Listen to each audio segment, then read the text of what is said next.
Hey there, Impact Zone fam, how's it going? We're here again to talk more TNA wrestling shenanigans. Today, I usually don't really talk much about WWE. I maybe mention them or maybe talk about little bits and pieces here, but today I kind of want to do a more direct kind of comparison about where WWE is at currently and where TNA is at currently. So if you've missed it, WrestleMania just recently happened. I didn't watch it. Maybe I don't even think I've seen any real clips that much from WrestleMania. Maybe I've seen some stuff on the lead up to WrestleMania, but I haven't watched WWE in like 10, 15, like since 2010. So like, yeah, like 16 years, dude.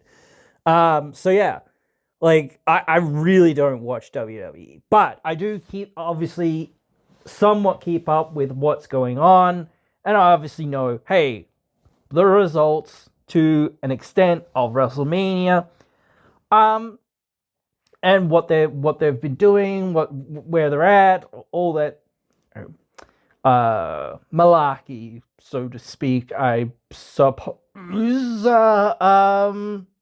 Yeah, all the stuff, all the things that we're going to talk about here. So, obviously, like, I will talk more about this as well when I have another video coming out, which will be this Friday, or probably come out at the same time as this video, but it hasn't been recorded as of yet. Maybe I'll even record it later. I don't know, but whatever.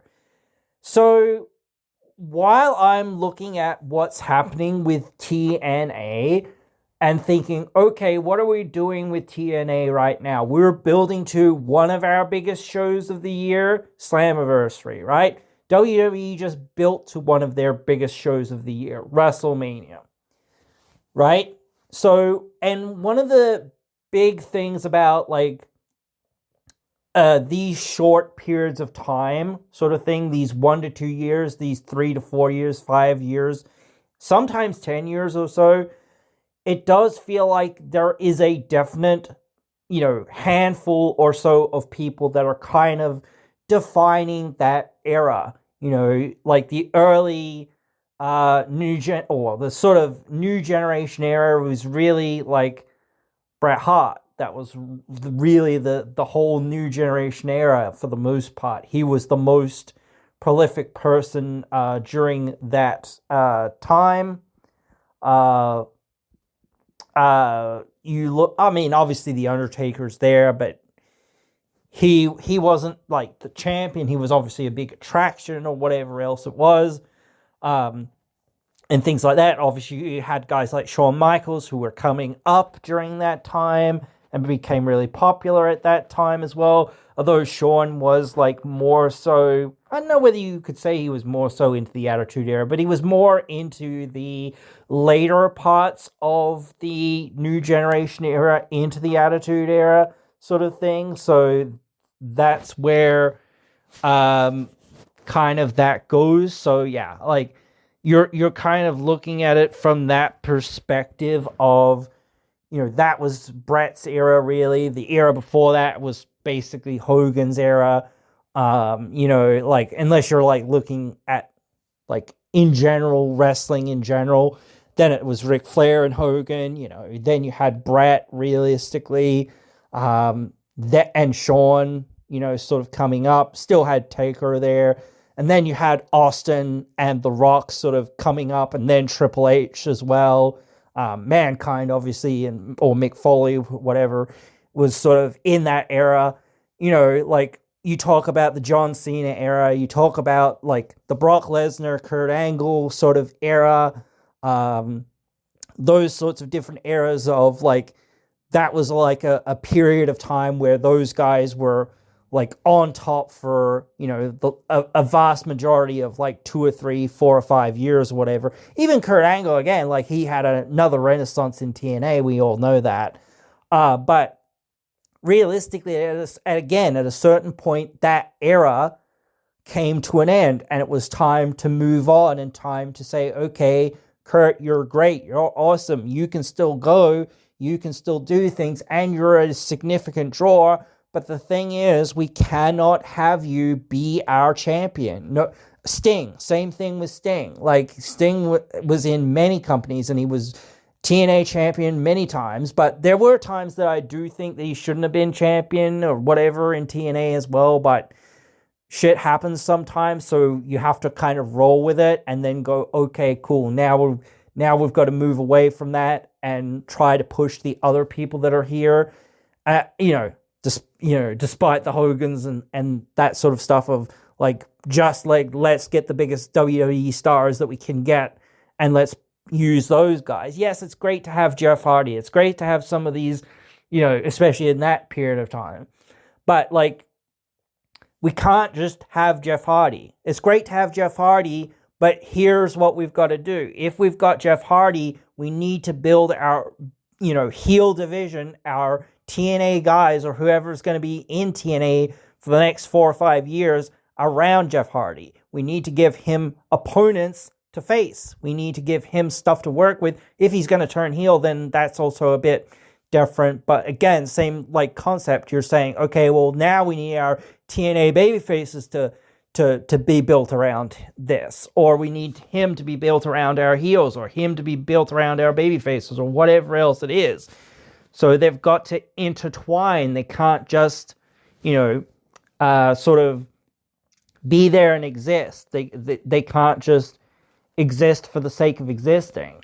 So recently, what you've done, like for the last like 4 or 5 years or whatever it's been the Roman Reigns era, and even longer than that, realistically. But still, it's been the Roman Reigns era for quite a while. And now you've got Cody Rhodes sort of emerging from that. But here's the thing. Like, again, I'm gonna start comparing, but you've got those guys that you've got, your made superstars that are here and now. It's not just saying, hey, that's cool, we've got these guys and they're where we want them to be. It's saying, okay, how can we again utilize these guys to build up the rest of the roster? And when you have a 1-month title reign for Drew McIntyre and whatnot, it's like, well, what was that about? Like, you know what I mean? Just for the sake of changing the belt around? Like, because people were getting a bit annoyed or whatever else it was. People were going to be annoyed either way. So again, like, that you changed it back. So again, like, what the heck is going on there? And I get, again, like TNA recently-ish did the same thing. And I'll talk about that in a minute. But again, here you are with your world title going, or one of your world titles going on to Roman Reigns, the guy who's been around for the last 4 years, whatever it's been, 4 or 5 years, even 10 years, really. And, okay, he was unbeaten for the last, 4 years or whatever it was, whatever. All that stuff. And then Cody finally was able to beat him, and whatnot, But, again, Cody, he's had the title. He had the title for a long time, lost it to Cena, got it back from Cena, lost it to Drew, won it back, and now has beaten Randy Orton.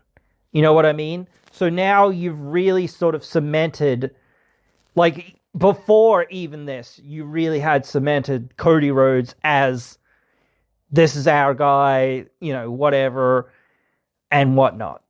So this is what we're doing.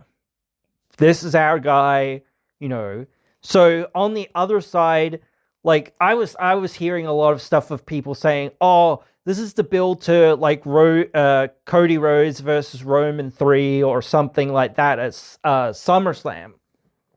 Or maybe even WrestleMania. Dude, Roman Reigns is a part-time guy. So, or for the most part, is a part-time guy. So they are ultimately, at the end of this, utilizing the star power of Roman Reigns, at least hopefully, to get somebody else over. And I'll talk more about this with the Punk and Roman match. Ultimately, right, that match, like, if you think about it, what did that match achieve? You know what I mean? What did that actually, like, do for anybody in a sense? And I can go back to talk about Randy and Cody. But again, like, hey, that was a dream match and people kind of wanted to see it, and it was like probably the last chance to do it, and yada yada yada yada, all that sort of stuff. So there was precedent to say, okay, you know, let's do this, let's get it over with, let's get it done, let's have it happen, let's let the fans see it, let's you know, and again, like, I think there was that sense of, well, what else are we going to build for WrestleMania? You know what I mean, or whatever. Drew, same sort of story as Cody and Roman. He's been around for the last 4, 5, 10 years, whatever it's been, and been a top level guy, you know.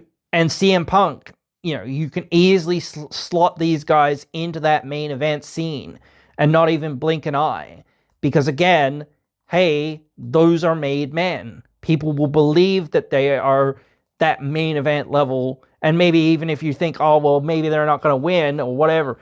I think WrestleMania, especially beyond, like, the whole Cody versus Orton thing, like, you talk about that and you talk about, like, well, why would we want to, why would people want to kind of see, you know, Orton beat Cody? You know what I mean? Like, why would we put the belt onto Orton? Like, we'd only put the belt onto Orton if we were in that position of saying, okay, we're now going to take this this title that's already flip-flopped once on and flip-flop it again. You know, like, that's not great, but okay, you could still potentially do it. It's not the best, but again, here we go. Here, what are we doing? Whatever. So yes, you could obviously do that, but okay, what does it actually actively do? And that becomes like the sticky wicket to say the least. You know, so again, okay, if we're gonna put that belt onto him, what does it do? Who is our next person that we're going to elevate and have them beat Orton? Who's our next biggest babyface? You know what I mean? And I don't know WWE currently. And I mean, like, here's the biggest problem that I think with WWE is as well, is they want another Cody Rhodes, basically. They want another John Cena. They want another Stone Cold Steve Austin. They want another Rock. They want another Hulk Hogan. They want that level of absolute, like, megastar. They don't really want just to put the belt on random level people that they don't think are worthy of being in that position or whatever. And I'll talk about this as well with Stephanie Vaquer and that whole scene, the women's title scene and whatnot, that sort of thing as well. So again, here you go. Here comes the whole, like, you know, thing of that. Like, here you go. Like, all right, why are we putting this belt on Orton? Especially if he's a lot older, and hey, he's not what he used to be, and even back then, like, he worked a much slower, more methodical style because, hey, he's not, you know, doing well. It's hurting his body, and it's hurt his shoulder and all this other stuff. He had multiple injuries and whatnot to have to rehab through and whatnot, all of that stuff, and continue in this business. So again, and no shade to Orton, you know, again, like, I'm not against the whole idea, but I'm just saying, like, if you're saying, hey, why are we doing this? Like, again, this is where I'm like, oh, well, maybe this should have been thought out a little bit more or whatever. Or, you could have had, Cody and Cena have their match, like I said before, at SummerSlam, have that rematch, or even have it before then. I don't know. Whatever. But still, they have their match, but Cody comes up short. And then Drew wins the title. Because now you've got a babyface Cena, and then, or at least somewhat more babyface Cena, and a, full-on heel Drew McIntyre. So instead of putting the belt on, and I know that Drew's, again, more over and whatnot, but again, like, if what we're trying to do, I think, at WrestleMania, or at least this was my perspective of what you were trying to do at WrestleMania, was get to Cody versus Orton, instead of, like, Cody having, like, the belt for 6 months or whatever it was, up to WrestleMania, you having the belt on Drew makes people go, oh, well, maybe it's going to be something else, and, Cody and Orton are just going to have a random, not random, but they're going to have their own match at WrestleMania for reasons. There's going to be, something's going to happen, and they're going to have their own match. Hopefully. That's what people wanted.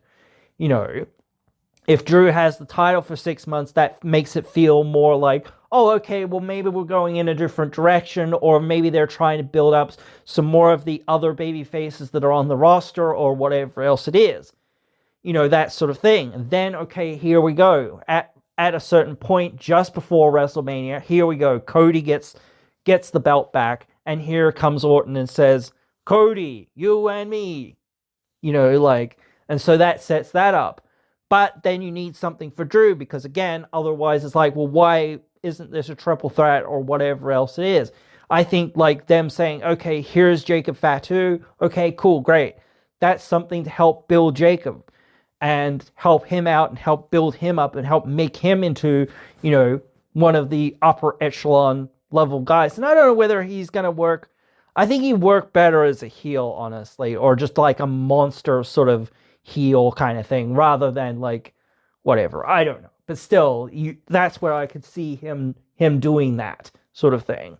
But still, whatever, it is what it is. As long as you're building him up for the time being, and him getting a win over Drew, who is multiple times world champion, and whatnot, and been in the main event scene for the last like couple of years, that's elevated him up to that level. So that is good. Or it is elevating him up to that level. That is good. Because again, you need more guys up in that main event scene, and new, fresh guys up in that main event scene. Cody can't just be the only guy that's up in that main event scene. Maybe he's going to be the main guy up in that main event scene, at least for a couple more years, or a year or two at least. But again, like, he shouldn't be the only guy. Neither should Roman. Roman shouldn't be, the only guy, on the other side of the fence or whatever. Especially not for a long period of time. This is like the last hurrah for Roman, in my opinion. Like, if he wants to go away and make movies or whatever, then, or even whatever it is, then it's time to start saying, okay, you're going to do that. Or if you're going to stay here, well, it doesn't really matter, because you've been the man for the last like 10 years or whatever it's been. Or at least been the main focus for a long period of time. At least, yes, somewhat you've finally caught your win by your sales or whatever else it is in the last like few years, instead of the last like whatever years it was before that, where you're just like, no one gave a shit about you because like they were pushing you in the wrong way and not letting you be more organic and over pushing you and all of this other stuff. Now it was like more organic and more like, okay, let's take a different tact and whatnot, and go a different route and experiment a little bit more, do something different, So that was a great idea, and that was a great payoff, and they did great work, and it's a great redemption for Roman to be like finally getting his flowers, and that's again what Acknowledge Me was all about. It was all about like, showing, hey, I am the best. Those last few years that you was, booing and jeering me and whatever else it is, now I'll make you love me, basically, and acknowledge me, because I am or just acknowledge me and saying, hey, you have to acknowledge me. I am the best. It doesn't matter if you love me, hate me, whatever. But in that, there is that sense of like, he was doing this because like, hey, or at least like in theory, at least to me, like at least like in a lot of the fans' minds, that was, the underlying story or underlying current of what we were doing. Then he finally gets beaten, and now he's won the title again. Like, again, it's like, oh, okay, sure. You know what I mean? We've got to move away from that. He's great, and he's amazing, and he's, like, I'm not saying he can't wrestle and he can't go, not like some people can't go, but we cannot rely on him. He can still be here, and he can still be a major part of, the picture, and so can Drew, and so can a bunch of other people, but you can't rely on him. You can't have him be there for the next 5 years. You can't have him be there for the next 10 years. You can't have him be there for the next 20 years. All that sort of thing. You can have him be there and do stuff for the next... Yeah, he can be there and do stuff, but he can't be the main guy. You've got to say, okay, we've got to make new guys, new people in that scene. Look at Stephanie Vaquer. She's held that title, I don't know, like 6 months or something? Maybe longer? I don't know. I can't remember when she won it, man. But she had a decent, like, length of her title run. But just realistically, in that title run, what has she done with the belt? Like, and no shade to her. I'm just saying, what has WWE done with her? Like, besides this, like, live feud that has, only sparked since, like, the Royal Rumble, like, she hasn't really had anything to sink her teeth into. And again, maybe that is because, hey, we don't really know that she can cut promos that well or whatever else. Well, A, either give her a mouthpiece, or B, let her do promos in Spanish. So that, and subtitle it or whatever else it is. So that fans can actually see, hey, what she's actually talking about. Or understand what she's talking about. So that then it's like, oh, okay, yes, I know she wants to work on her English, but again, if you're weak in English and you can't cut the promos, well, then you need a mouth stick, whatever. And that's usually for heels again, but you could still figure it out for babyface or whatever.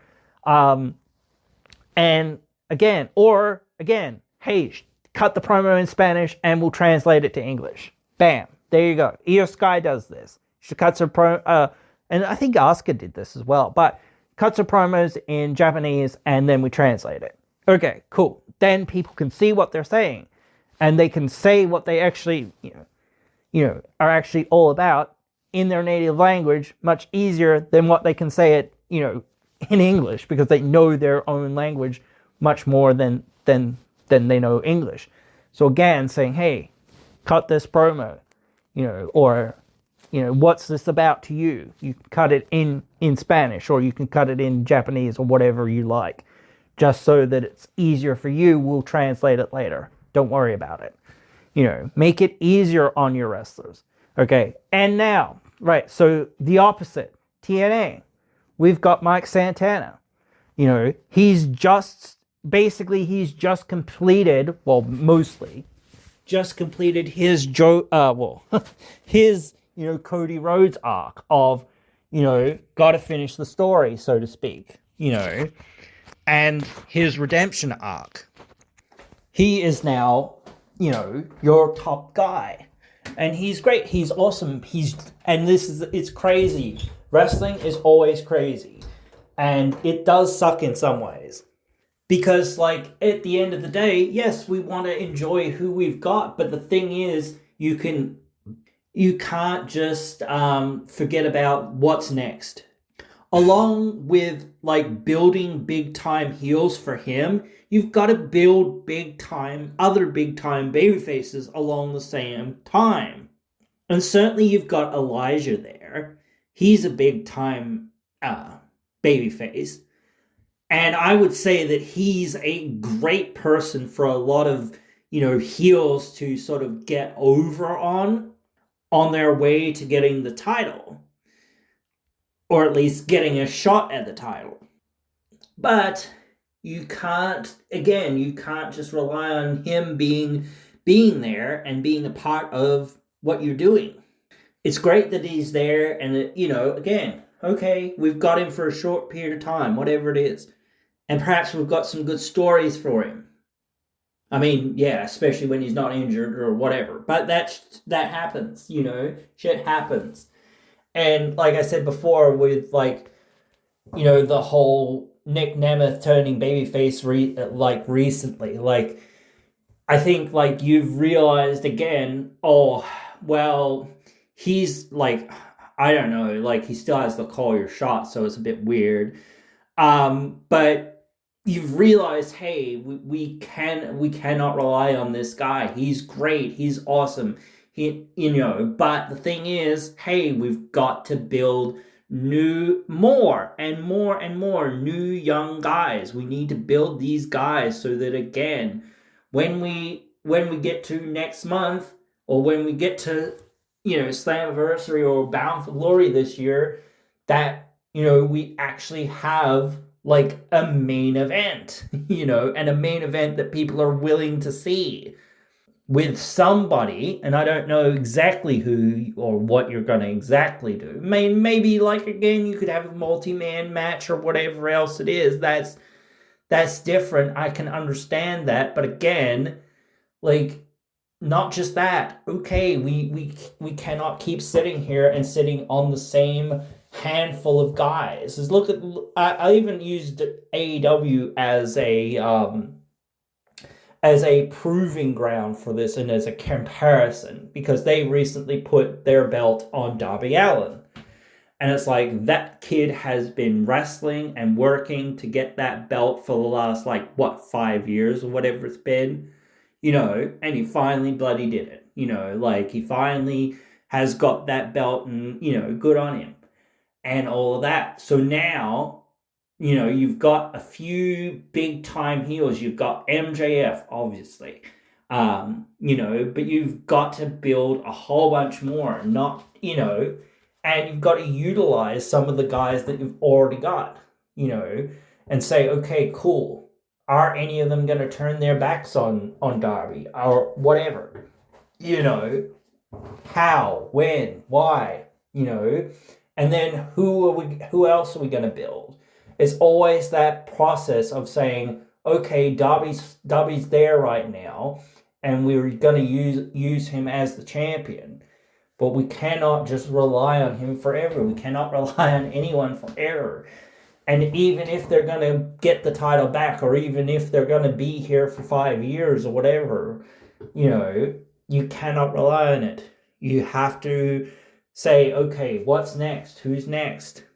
And sometimes I do think, again, sometimes one of the things that people complain about, especially with TNA a lot, is that, everyone's going to go to WWE, or everyone's going to leave and go to AEW or whatever. But, it's that old saying of, necessity breeds the best inventions, so to speak. So when TNA goes down a man or whatever, when Josh Alexander leaves, oh, well, here we go. Now we're going to put more emphasis and stock into somebody else. When Joe Hendry leaves, okay, well, we're going to put more emphasis and stock into somebody else. That keeps things fresh, keeps things moving, keeps things interesting, because again, and yes, it is bad to say, hey, we don't have those guys right now, and they could be in our main event scene helping out to build the rest of the roster or whatever else it is. But it's the same thing. I was saying the same sort of thing in the video that I did fairly recently about Mike Santana's contract. And I said sort of well, if he goes, he goes at the end of the day.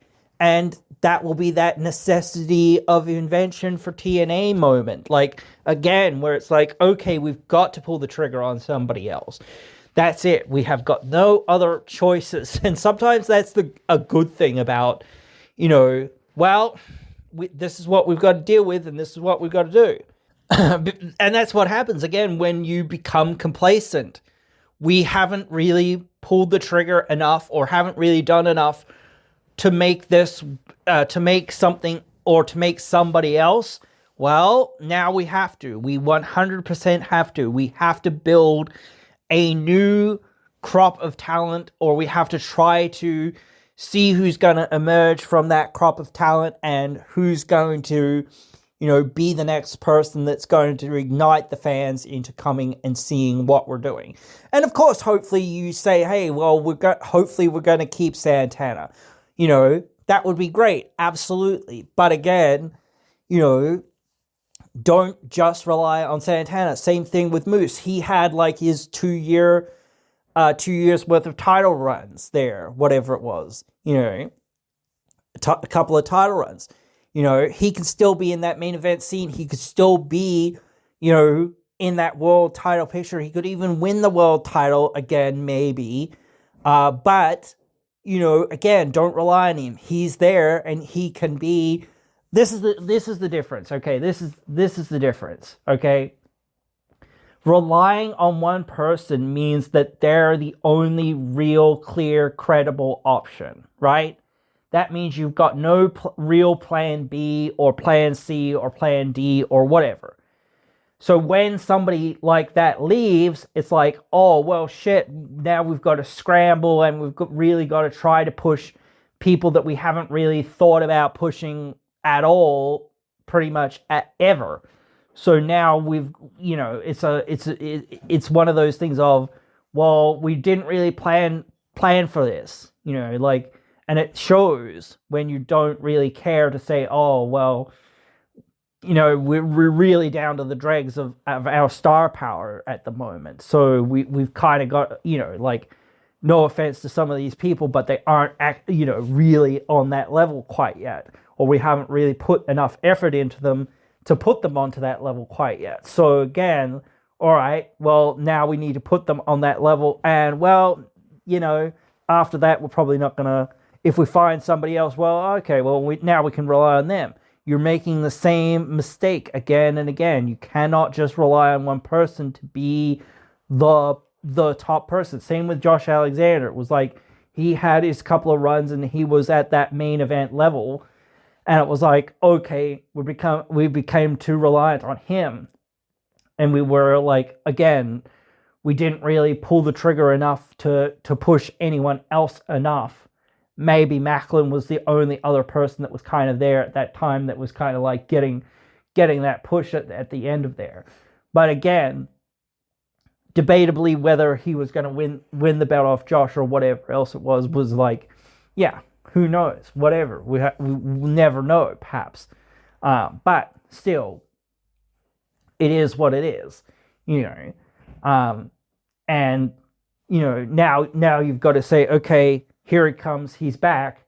And it's like, that's great, but, and he definitely should be in that picture and whatnot. But again, it's like, well, should you put all your eggs back into one basket?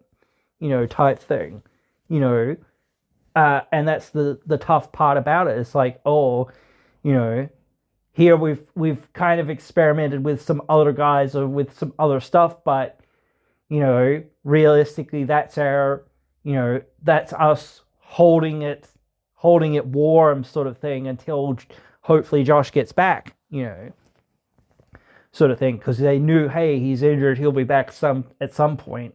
So we've just got to keep that thing hot or at least warm until he gets back,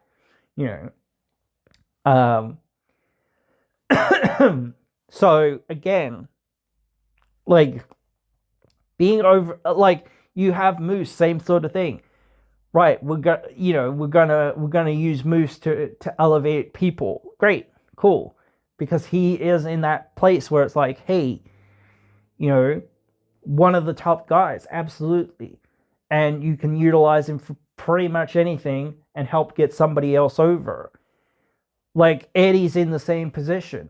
EY's in the same position. You can use these guys. Kazarian's in the same position. You've got a lot of those more established guys that are already there. You need to be like, okay, we need to take some of these like lesser guys and try to push them up. We need to move them up because, again, if we're not going to, um, if we're not going to get there, or if they're not going to get there, like that's a different conversation to have. But at least if you're saying, right, what if at the end of Santana's contract, he leaves? That's that's the sort of thing that you've got to do if you're TNA. And, again, you've got to look at it saying, okay, what if we didn't have this person? What would our, main event scene, what would people want to, or who would people want to come and see? And it's those stories of those people that are there that matter. Those people that have, held the flag for so long or whatever else it is, but haven't quite gotten that opportunity or whatever else it is, And it doesn't matter if, I suppose you put it on a heel initially at least so that you can be like, okay, let's build to a big time title change at a big time show where the babyface finally overcomes the big time heel. That's always my booking philosophy, and that's where I will talk a little bit more about this with WWE currently. But yeah, you haven't got many of those big time, not, I want to say just younger, but newer stars. You've got a lot of more older stars that you've kind of done something with. But you don't have a whole lot of those higher level guys being big time heels. And maybe Macklin is one of the outliers there, but because he's actually won the title. And I do think that he should come back to try to win the title again. I don't know whether he should win it. I don't know, but that's a potential person. The only other potential person that's even there that I would consider is AJ Francis. Those are the only two people that are on this roster that are younger or newer, where I would consider they're the current, or fairly much the current crop of now stars. So you can use your now stars and even your past stars to, hey, okay, cool. We're gonna get one of these younger baby faces over by building to a big time match with either one of those guys. I would love it to be Macklin. I would like it to be AJ as well, honestly, because both of them are great, and whatnot. But yeah, then you start looking at your roster of saying, okay, who is going to be that next big time younger or newer babyface in that role? Who are people gonna catch, get that catch fire to? Maybe Leon,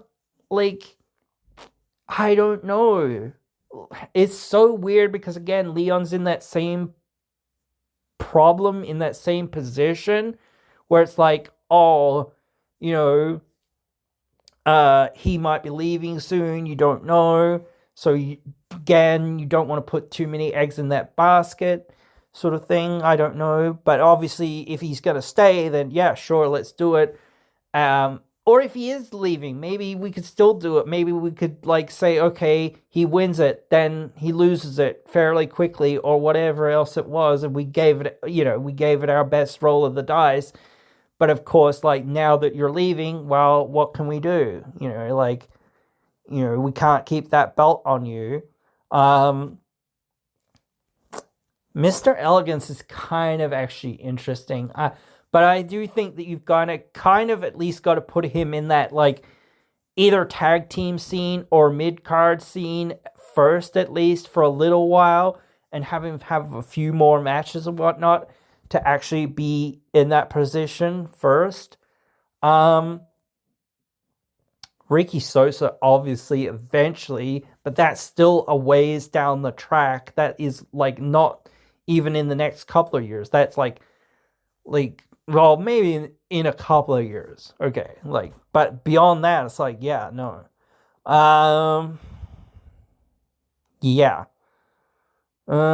You've obviously got Trey Miguel, but there's basically not many other people that are really like on the on that level. It's like Rich Swan's there, I guess. Maybe Moose. You could go back to Moose, maybe.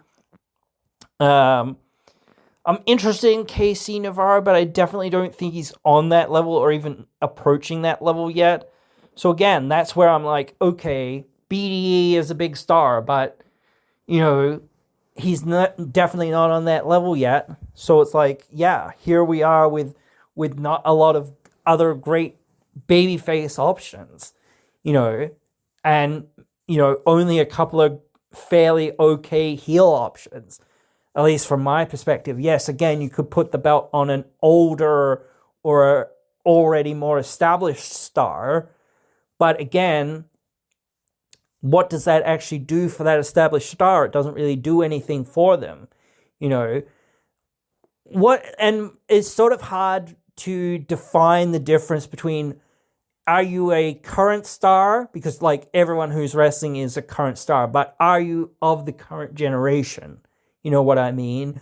Or are you a star of the past, so to speak? You know, like a star that's already made their name like a few years ago or whatever else it is.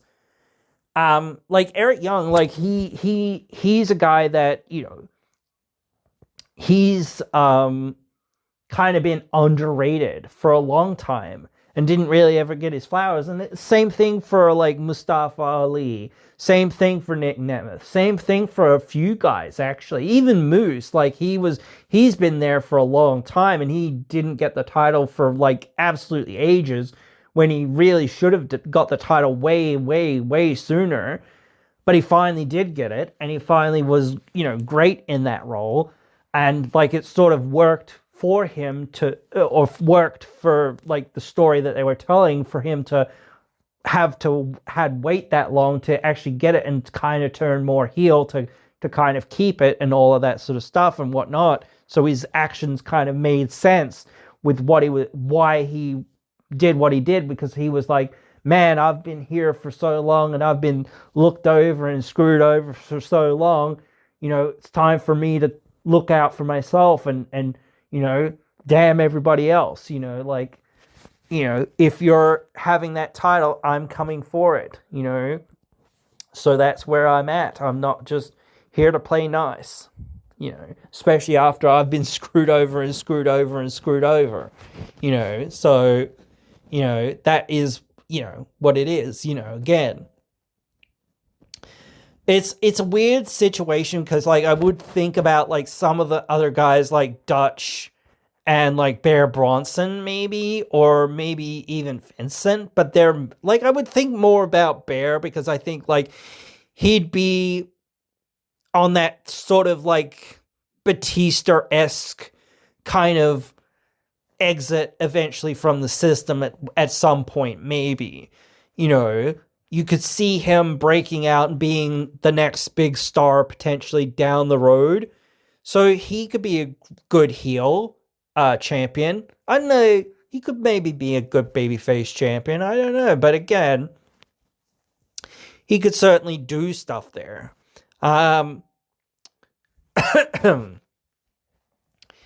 Let's see, while I'm thinking, I like Siddur and Saint, but they've kind of been underused, and so have been the Great Hands.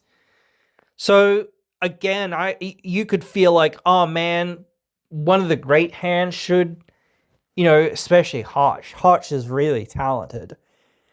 It's, time for him to get a little bit more selfish or whatever and go out on his own and just see if he can win, see if he can get there. I'd like to see something like that. That'd be cool, honestly. I'm pulling for him so much. And like, he like, especially like I think he recently had a kid at some point. Like maybe it was earlier this year. I can't remember. But again, like that's a big motivation for wrestlers. Hey, maybe I should get get as much money as I can in this game and get out. No matter how much I love it, do I want to, love it more than my kid? That is my job, but, and that's my way of providing for them. So maybe, hey, all right, I want to get as big, of paydays as what I can, but stay locally to where I'm at so that, again, I can be in their life and, be around and not just be, the typical wrestling father of, like, I'm not there all the bloody time, and all of that sort of stuff. Yeah, I don't know. I think Judas Icarus, though, from Sinner and Saint, has the most potential out of those two. He reminds me a lot of Eric Young in some ways. So I feel like he has the most potential out of those two. Not to say that, John Skyler has no potential, but I just see more potential in Hotch. Yeah. So, but yeah. I'm also kind of interested in like some of the gals from the Elegance brand, and seeing whether they could be, future like superstars, more so like single stars. But then again, like, it might work better for them just to be like, hey, let's stick to being a tag team like the Beautiful People for as long as possible. I don't know.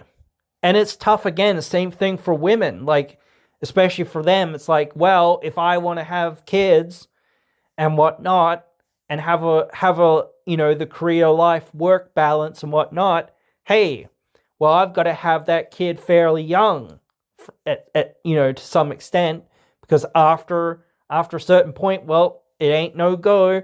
And the same thing for wrestling. It's like, well, after a certain point, it ain't no go. So I've got to try to make that happen, my desired career happen at the same time that I kind of want to have a kid, potentially. Maybe I'm not quite ready for it until I'm in my mid-30s or whatever, but that's probably the latest that I can wait for having a kid, realistically. So, again, and then, like, I've got to be off for, like, 9 months, maybe, or whatever it is, with the baby. You just saw Bianca Belair. Hey, I'm pregnant, guys. And Naomi, before that, hey, I'm pregnant. I've got to go away and have this baby, And, like, Naomi, she was, like, just started her world title run in WWE, after returning after, I don't know how long it was, like a year or so, whatever it was. I don't know how long Bianca's been off, but yeah, she's been off for a while. And I think mostly she was off with injury and that. Hasn't she had kids? I think she's already had a kid, hasn't she? But whatever. But you see what I mean? It's like, this is the time period for her and whatnot to be like, I'm going to be a mama, like, but, I still want to follow my career, and I still want to, provide for my family. So maybe it's like, again, looking at saying, well, I've already done a lot in WWE. I've already been the main event. I've already kind of been to that place, so maybe it's time to say, okay, I've already lived out that part, and I've already become as big, well, mostly as big of a star as what I can be, for the most part. Maybe I've got one more little thing left in me, but then I've got to, walk away and say, okay, I've got to be in my kids' lives. I've got to be a present mama, and I've got to, still somehow provide for them. But then there's your husband or whatever else it is as well. Hey, he's still wrestling, and it's still like, well, hey, he might still be like, well, I might have to make the same choice of saying, well, I need to get to the next level or whatever it is, so that, again, I can be in that position too, where it's like, we can take care of our kids together, and, we can still follow our dreams, but maybe they'll be, or our wrestling careers and whatnot, but maybe they'll be, more on the indies or more whatever. But again, hey, we've still got podcasts, we've still got, meet and greets. We've still got this. We've still got that. We've still got a bunch of things where we can make money and make that scratch. So again, hey, we're going to be all right. We don't have to worry too much. But yeah, we still have to keep working, but we'll at least be, more local or whatever. Less, hey, I've got a jet set to Europe for a few weeks or whatever. Hey, I've got a jet set to Canada, and then I've got to go to Mexico, and then I've got to go do this. And, again, WWE is a, more of that 360 day a year kind of thing. Like, it has reduced now, but again, it's still like you work 90% of the year, so again, there is no off season. And that's another thing that I want to tell people about wrestling. One of the biggest things that people always complain about wrestling being fake and whatever. Bro, there's no off season. There is no off season. This is basically the whole year worth of like them going out there, to do this. There is no breaks. There is only jet lag. You know what I mean? And your home life, like especially in WWE, basically forget about it. But again, at a certain point, you can say, hey, look, I've done what I've done and that's it. Like, I've made my money and I've, now I can settle down a little bit more and I can be more local. I can be doing, and yes, nowadays it's a lot different because again, there are more of those podcasts and things and those interviews and those sorts of things that you can go on, and more of those legends sorts of things that are out there and whatnot, that you could be a part of and whatnot. And especially being a WWE legend or being on the WWE payroll as a WWE legend or whatever, you can just sit back and say, hey, I'm getting a check from WWE. Yeah, maybe it prevents me from, going and working with AEW or whatever else it is. But hey, you know what? As long as it pays the bills, and if they ask me to do something, hey, all right, well, I'm there because I've pretty much got to be. But again, saying, hey, that's fine with me, buddy, because again, at least my bills are getting paid for, and they'll at least like maybe let me do some indie date stuff or whatever else it is. I'm not going to go and tour around anymore. I'm not going to go do this anymore. I think that's the ultimate goal. I'm always pro for the wrestlers. I'm always like in their corner to say, hey, get in, make your money, make yourself a big star, and then like settle down, just collect the checks. I understand, like, you're, like, when's the next goal or whatever else it is. But then it's like, well, yeah, I understand that if you want to keep going. And some guys do. But again, like, at a certain point, like, why guys like Chris Jericho or, CM Punk or whoever, it's like, again, you've done everything. Come back for a redemption thing. Cool. Have the title. Cool. Great. Do that. Then what? Then it's time to say, okay, maybe AJ comes back. That's cool. That's great. But that's her thing, more so. Yes, you guys can do something together, but you're just more or less going to be there to support her now for a while or whatever. You haven't got your own thing going on anymore for a little while. You take a little bit of a break and she's going to be, the one carrying the load a little bit more or whatever. You're going to be supporting her, and, this is really going to be between you and Seth and her and I'm about to say Bianca, Becky, and whatnot. So again, you have that thing going on where it's like, okay, cool, this is what we've done, and look, again, they recently had Paige come back, which is like crazy. You just had AJ leaving and here you have Paige returning, I think, for the most part at least. But yeah, you've got a lot of that sort of stuff going on where it's like the revolving doors sorts of things. And it's like, again, here you have, you know, Paige, who's like, again, made her name. Like, here she's back. She's gonna have one last big time, hurrah or whatever else it is. Like, you had that a few years ago for Mickie James when she came back to TNA and she had her last rodeo. It was like, oh, okay, cool. This is where we're going with this. This is what we're doing with this. This is, she's come back now. Now here we go. And she did stuff before that, but like that was her last like title run, sort of thing. And so now you're like, she's there now for a little while, but she's a bit player. You know what I mean? And so again, you're going to use her to say, okay, we have Ash by Elegance over here. We need to build Ash by Elegance into one of the next pillars that we have here, at least on the women's side. Even if she's not going to be the champion all the time. Yes, she's going to be the champion sometimes or whatever else it is or whatnot, as long as she's physically able to do it and whatnot. But, hey, we're not going to be, like, again, shouldn't be reliant on her. We should be saying, okay, who else is going to hold this division down and whatnot? Like, there shouldn't be one person ever. There should be at least one or two people.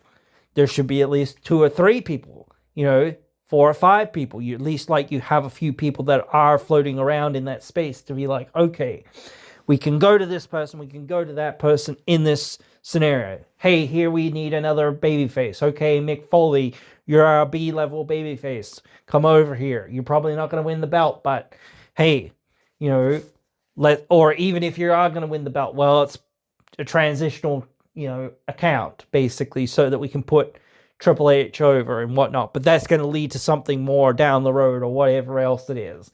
So, there's those little things of saying, well, we didn't just do this for no reason. Yes, we did perhaps do it in the moment to be like, oh, well, let's just do that to get us to here. But then it was like, oh, okay, cool. Well, now we need to focus in on the Micker and Triple H. And they're going to have this big heated rivalry over the title, for months and months and months. You did the same thing with Mick and The Rock for months and months, with them going back and forth like they did win and lose the belt each. But realistically, it wasn't really about that. It wasn't really about let's flip flop the belt. It was more about let's build these guys up. But it was let's build The Rock up, let's build Foley up at the same time. Sort of thing. Even if he's going to be a B-level guy who's going to be here and is, not really going to be the champion very much, but at least he's going to be here and he's going to be a reliable hand. He's going to be in that picture and we're going to give him stuff to do and whatever, that's where I feel and it shouldn't be playing favorites or whatever. You should be saying, hey, is this best for business? Yeah. Is what is best for business at the end of the day, but you can always say, well, what's best for business is sticking with the same old thing. Not really, because people get sick of the same old thing after a while. Look at Hogan. Hogan was there for way too long and relied on too much. And again, they didn't really change tactics enough and people got sick of it. Hogan was still great and still had something to offer and could have been utilized in a different regard to help build some other people. But no, it's the Hulk Hogan show. You know what I mean? You didn't really use him enough to say, okay, let's build Sid Justice off of him or whatever. Let's build this person off of them. Let's build that person off of them. Let's build, another and another and another. We've got all these other people that we're trying to build off of, Hogan. Same thing, when you have Brett, it's okay, we're going to use him to build Shawn. We're going to use him to build,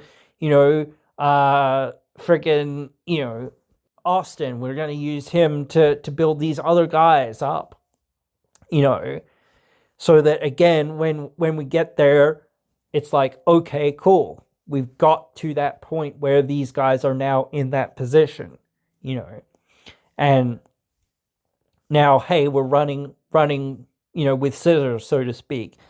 We've got Shawn Michaels being in that main event picture. We've got Austin being in that main event picture.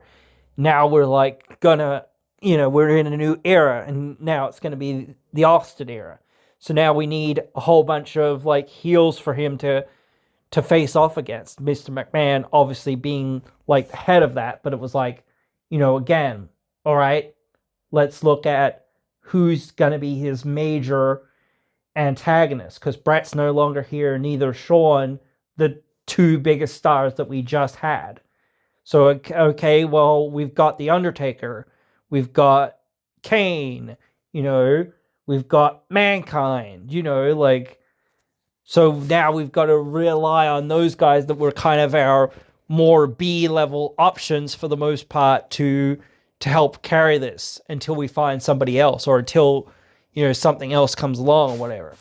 So then you had The Rock, but then The Rock became more and more and more popular, and people really liked him and whatnot.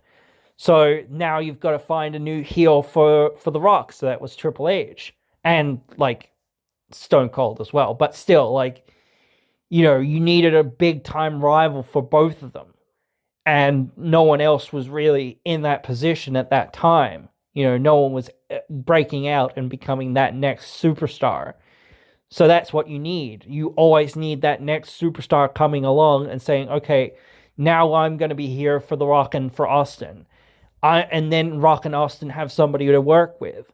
And then you have your other B-level heels, and you have your other B-level baby faces or whatever, so to speak, that are there to help build those other feuds and those other stories. After that, again, you've got to move to the next era. Okay, and that was somewhat of a rocky road, in many ways, because I think, again, WWE was much more looking for their next mega superstar. They weren't just looking for, all right, well, for now we'll put it on. I think there was a lot of all right, for now we're putting it on Kurt Angle. Oh, here comes Brock Lesnar. Okay, he's going to be our guy, whatever.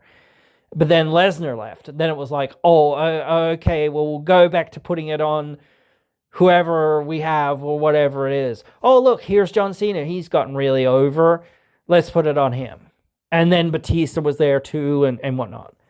But yeah, and then you had other guys, of course, but still, you were moving along. You were saying, okay, who's next? What's next? How are we getting there? And suddenly, there are those things happening now. TNA, WWE, AEW, wherever it is. And, again, I didn't know if Darby was going to win the title. I didn't even know he was, going to have a match for the title. But still, hey, he won, so good on him, and he's going to be there at least for the next couple of years. But again, right, you've had Moxley and MJF at the top and a couple other guys, but mostly MJF, Hangman, and Moxley at the top for a while, And yeah, we need to move away from those guys to an extent, more Moxley, more so, because again, he's the more older or more established guy. So again, he's in that position of, I just need to put as many people over on my way out as possible, and then, or whatever it is, I don't know how much longer he's going to keep going, but again, is he going to go back to WWE? Who knows? Or what's he going to do? Who knows? But again, right, he's in that position. He just needs to put people over. He doesn't need to get anything more out of anything. MJF is still a current guy, so you could still do more stuff with him. Hangman is still sort of a current guy, so again, you could still do stuff with him. But again, you need to start slowly phasing them out and saying, okay, they're still here, but they need to be like looking at putting other guys over, like Darby. Darby's our new guy. Okay, cool, great. Let's start making more new guys like him, so that, again, or whatever. Again, we need to keep the ball rolling. And that's the thing. It always keeps rolling, and there's always a new superstar to crown. And whether that's a heel or a babyface, it doesn't really matter, as long as, again, you're getting the people to come to your shows and, pay their ticket and, pay for the pay-per-views or whatever. And I don't know how WWE is doing that right now.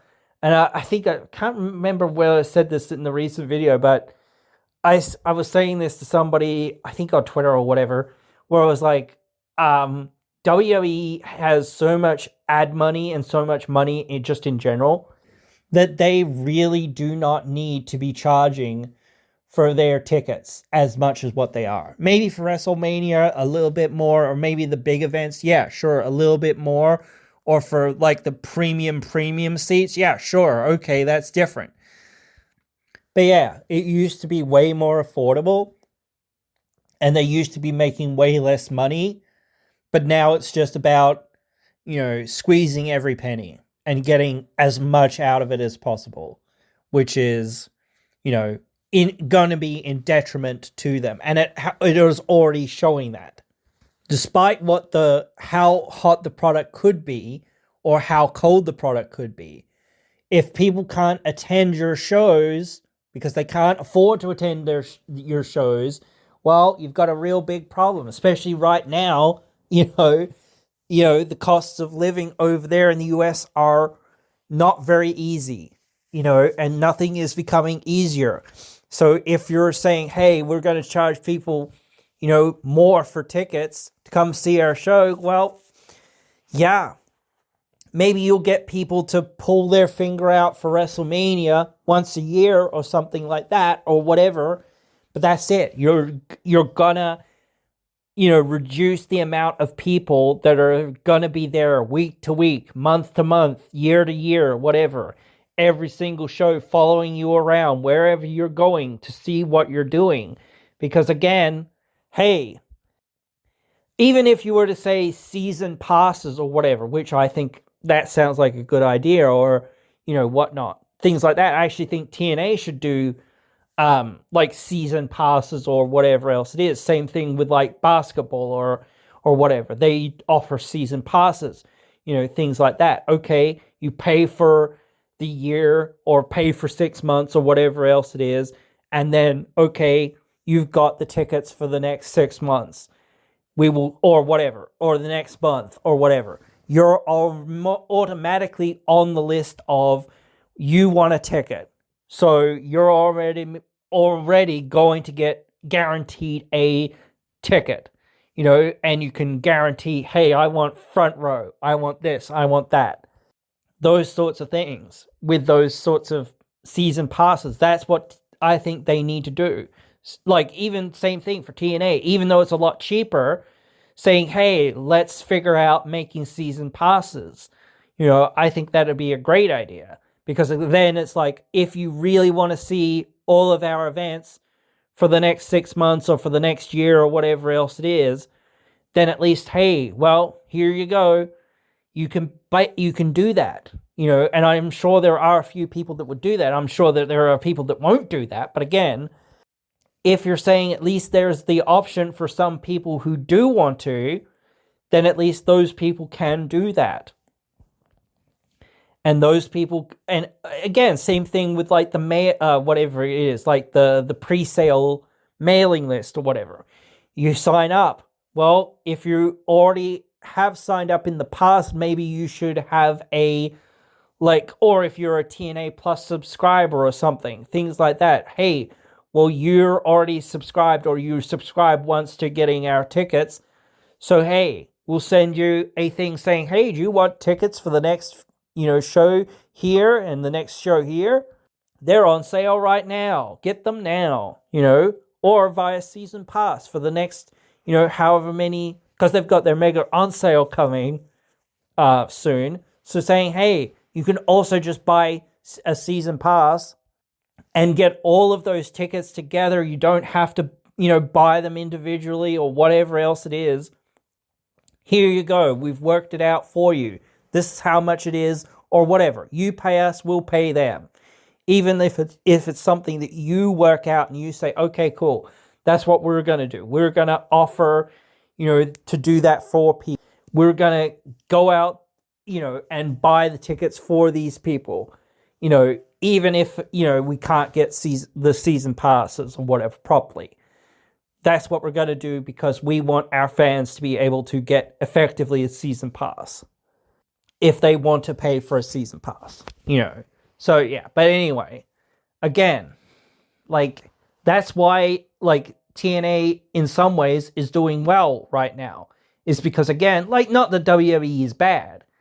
And there are some things that people have, comments about, in WWE or in TNA or whatever.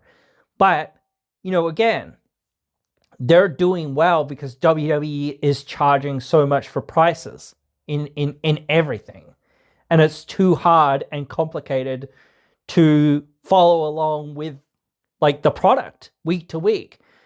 Especially if you want to watch, or you seemingly need to watch everything to keep up with things. Yes, having things be relevant is great, but having too many of those things is sort of oh man, too many things are going on and there's too much to keep track of. Am I really going to have to watch, Speed to make sure that I know what's going on a Monday night, or whatever, or on a Friday night or on the next pay-per-view? You know what I mean? But yeah, it is what it is. Obviously, yeah, nothing stays the same for too long. And, I am hopeful for the best. But again, you shouldn't just hope that, something's going to land in your lap and you're going to get lucky.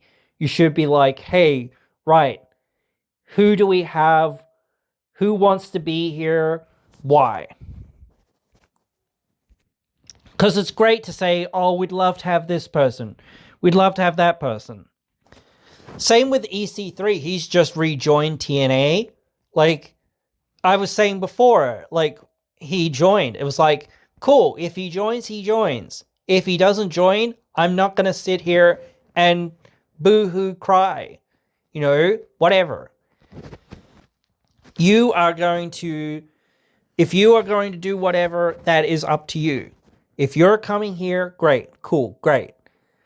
What are you, and again, I would consider EC3 I would at this point consider EC3 a legacy returning act.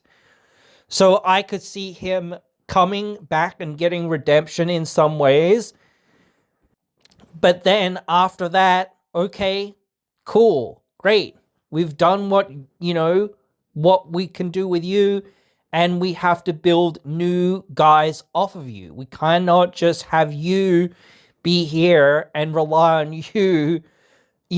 Again, we need to build new guys off of you, and whether they're heels or baby faces, and I honestly always think EC3 is a better heel than he is a baby face, but still, whichever way we're going, well, again, we need to not just focus in on you. We need to say, okay, well, what does that lead to? Who does that get us? Where is the next person coming up? Why? How?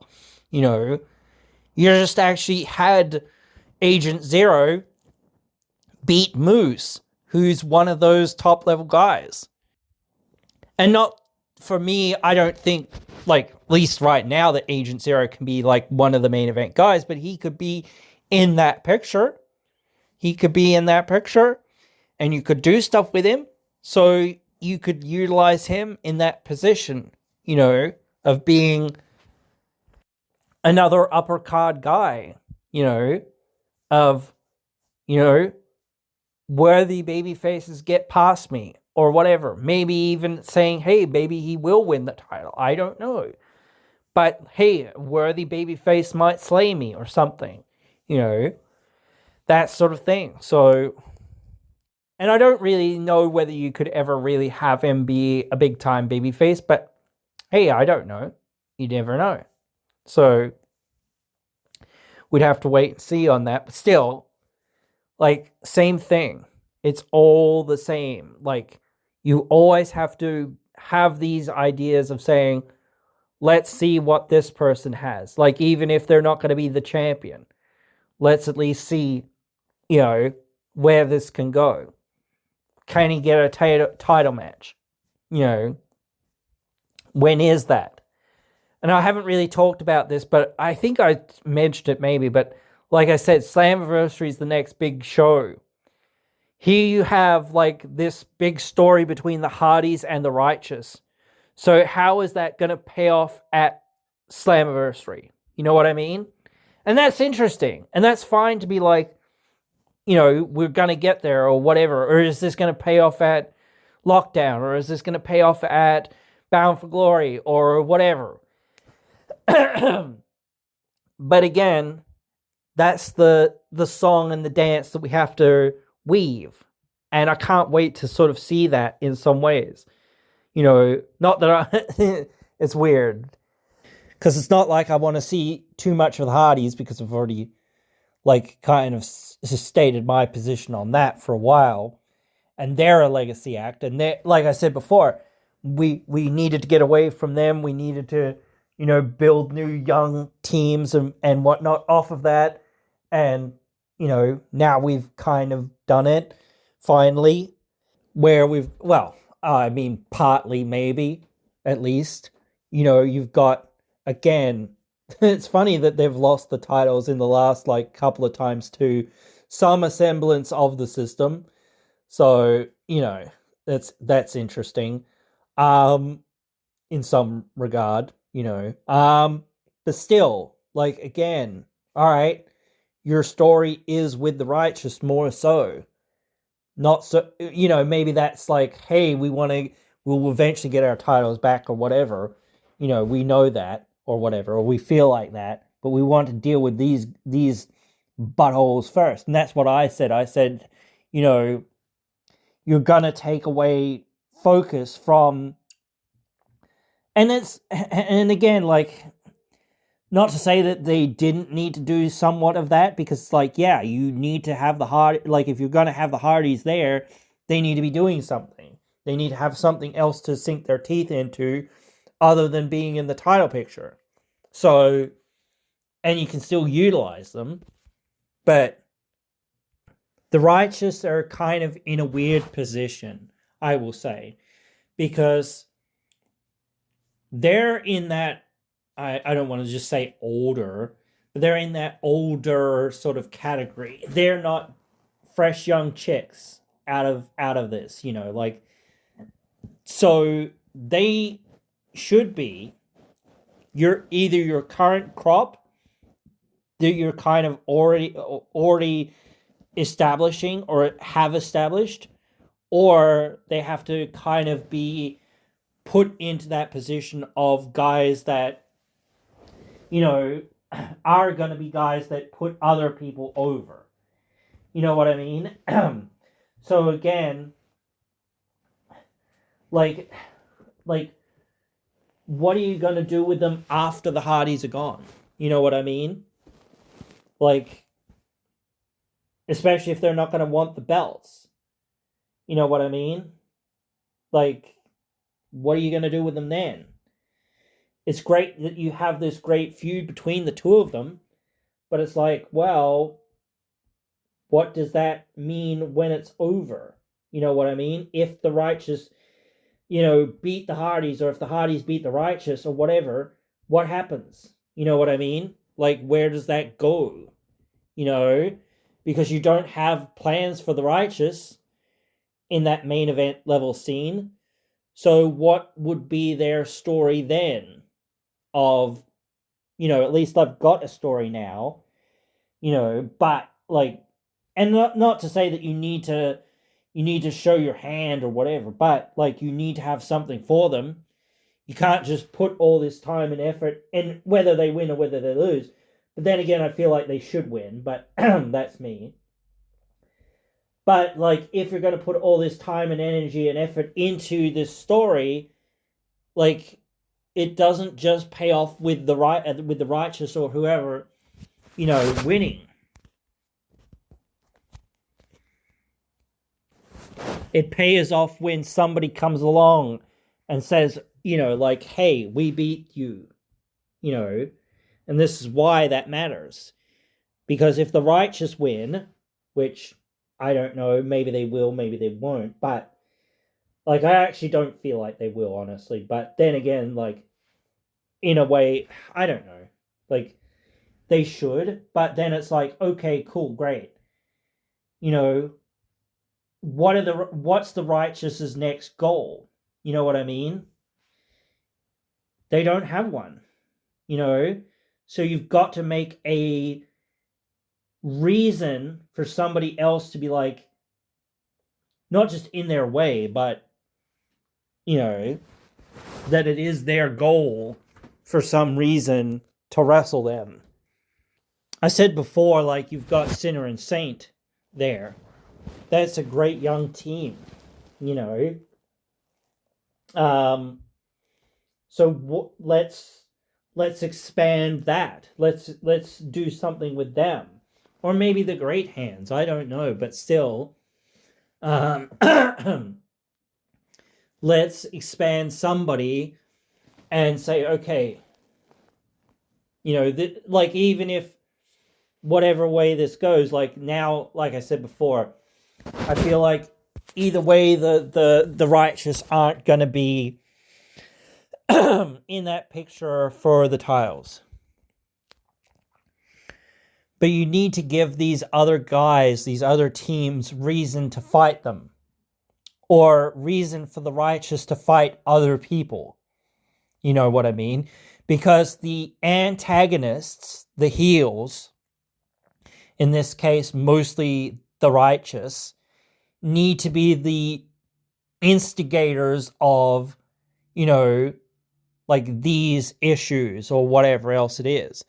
And why would they instigate an issue with somebody else? You know what I mean?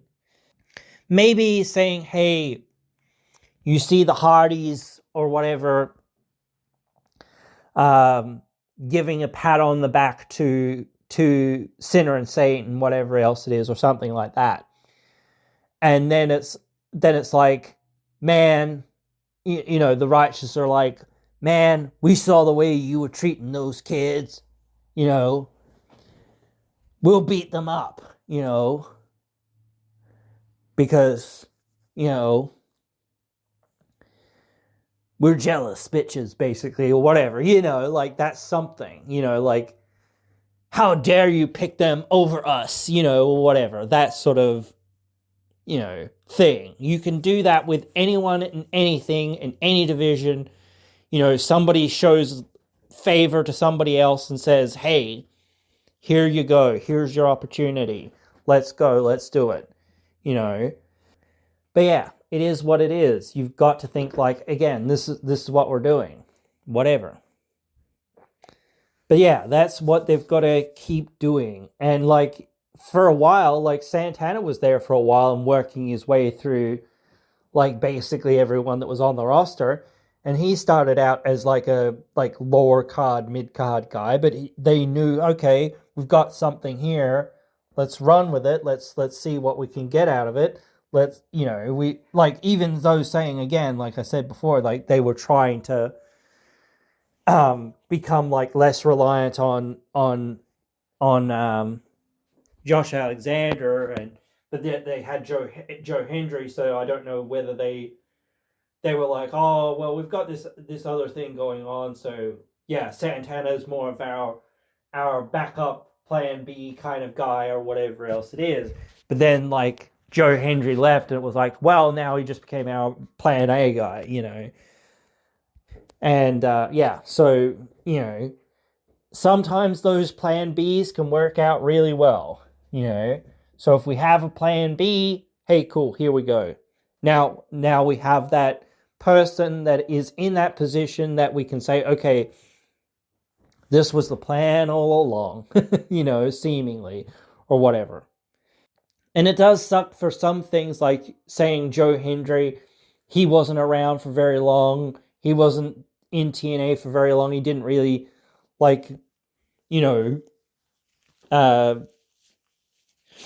he was great or whatever it was in some ways. But again, like, if we could have kept him for longer, it would have been better, and we would have been able to do more and whatever else it was and help build other people, not just be like, oh, well, that really helped build Joe, and that's great, good for him. But, hope he does well. But hey, what about who's left here? Well, and what about us? We need to keep our ball rolling. We always need to keep our ball rolling. We cannot just, wave somebody goodbye and be happy for them. We need to then go, okay, now what the fuck are we going to do?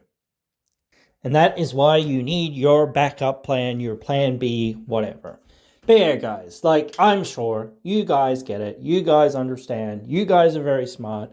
But hey, I am obsessed and I need to talk about wrestling. So hey, I am glad that you indulge me to be able to talk about wrestling and whatnot. I still do it anyway, even if there's one person at all listening to what I'm doing, or even zero sometimes.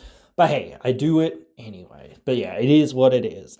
So again, I came out with, I think there's another video actually coming out like soon again. Like, I keep saying the same, like a lot of the same sort of stuff. Where are we going next? Who are we building next? Let's build some new stars. Let's keep the ball rolling. Let's not be just reliant on this person. Like, yes, let's have them there, and they're important, and they can do stuff, and they're helpful, or whatever else it is. But let's not be completely reliant on them. Let's have another superstar that's ready to go, and another superstar that's ready to go, and a plan B to those superstars that are ready to go. So that, yeah, again, when they leave or whatever else it is, that we have that plan B and we can go with it. But anyway, guys, yeah, it is what it is. Anyway, hope you're all going to be good to one another so that you can come back again and join me again in another one.